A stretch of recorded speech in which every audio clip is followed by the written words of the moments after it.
sabe da importância do acompanhamento psicológico para quem tem TEA, transtorno do espectro autista? Pois é, gente, é muito importante. E é sobre esse assunto que eu converso aqui hoje no estúdio com a psicóloga e neuropsicóloga Fernanda Carvalho. Seja muito bem-vinda, Fernanda. Muito obrigada, Lu. Bom dia aos telespectadores Da Rede da Câmara. Rede Câmara. E é um prazer estar falando de um assunto que eu trabalho quase todos os dias no consultório. Ou seja, Fernanda, você já lida com isso diariamente, então é uma coisa que você já está bem por dentro do assunto. E queria que você já começasse falando o que é esse acompanhamento psicológico para essas pessoas que têm o transtorno do espectro autista? Então, o acompanhamento psicológico ele é de fundamental importância para que a gente trabalhe as habilidades cognitivas, as questões emocionais, as questões sensoriais, porque muitos dos autistas eles trazem muitas questões sensoriais e esse acompanhamento é de fundamental importância para trabalhar todas essas habilidades, as potencialidades, o que a criança traz ali eu posso falar assim, de dificuldades.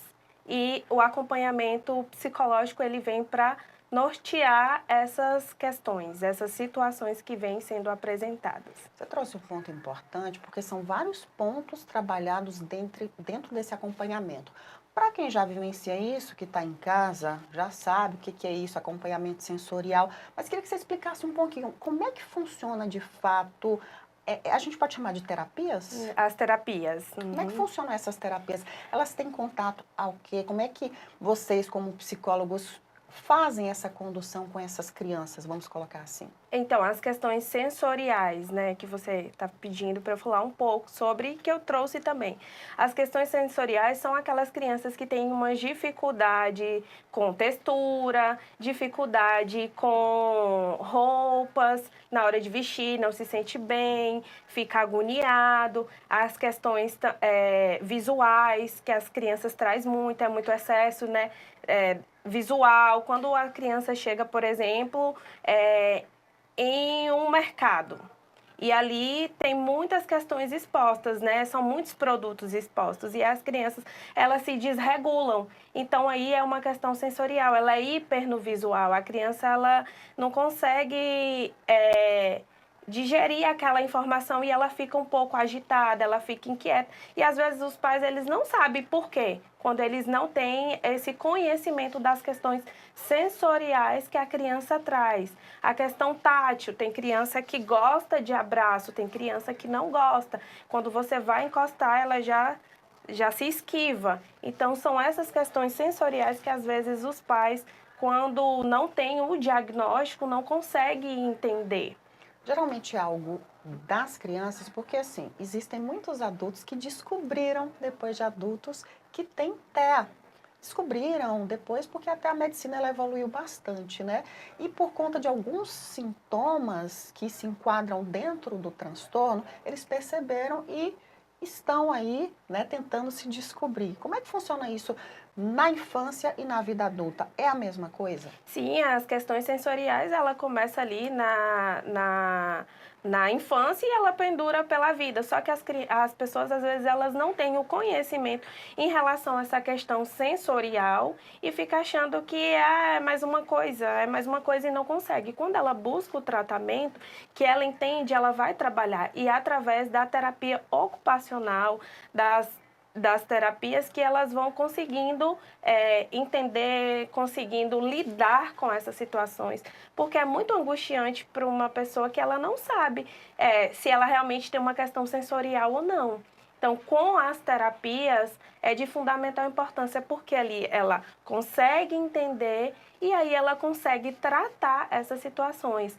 Está expostas a várias situações, como texturas, as questões gustativas. Tem muitas pessoas que não gostam de texturas, né, dos alimentos. Tem textura que Nem experimenta, incomoda, né? né, que não experimenta. Fala assim, não, eu não gosto. Mas por quê? Porque ele tem uma grande dificuldade de encarar o novo, de encarar aquela textura e é muito difícil. Então ele prefere dizer que eu não gosto.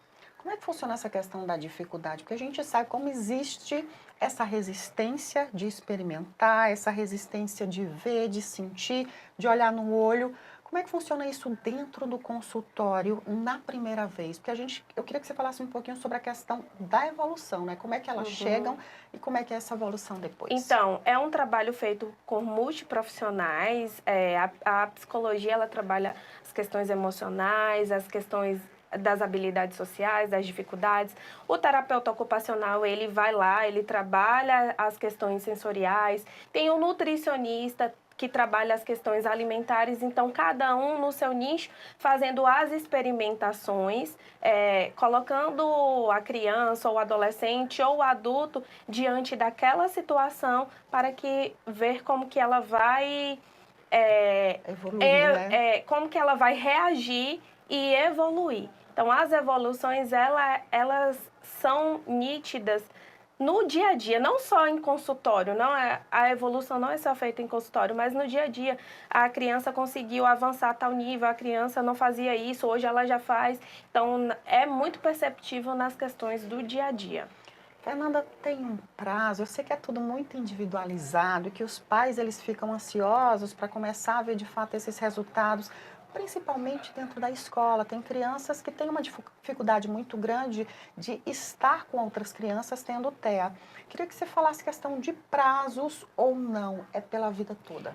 Então, é um transtorno que ele pendura pela vida inteira, né? A criança nasceu e vai continuar com ele. Só que existem as terapias para ajudar essas crianças a avançar os seus níveis, as questões das dificuldades serem reduzidas.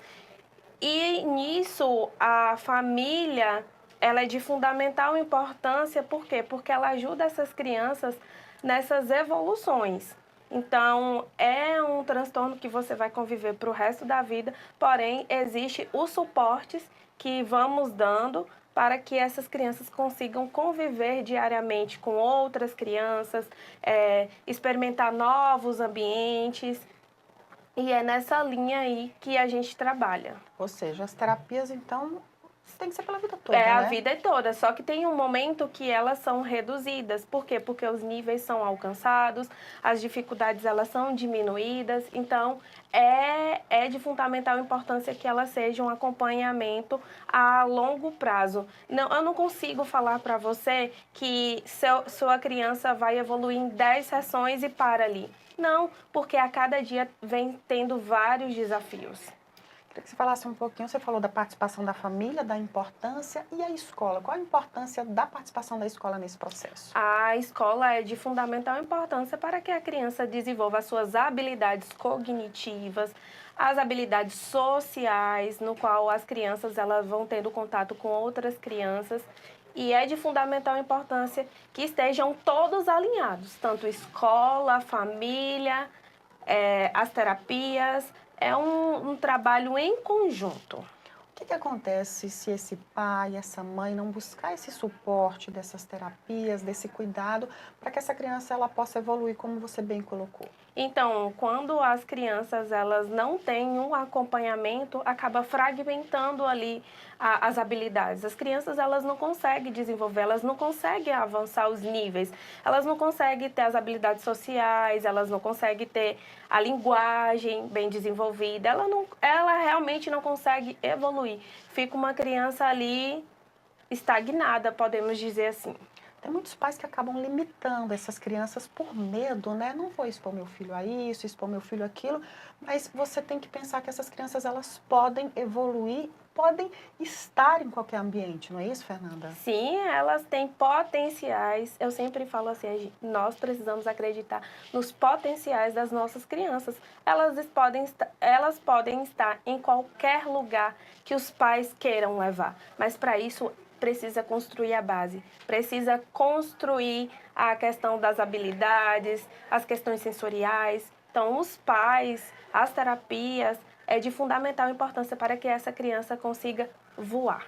Queria que você deixasse uma mensagem para os pais que estão acompanhando a nossa programação. A gente sabe que é difícil você ser um pai atípico, uma mãe atípica, porque existe uma atenção muito maior para essas crianças, mas como você bem colocou, né? Todos nós podemos voar, né, e alcançar nossos objetivos.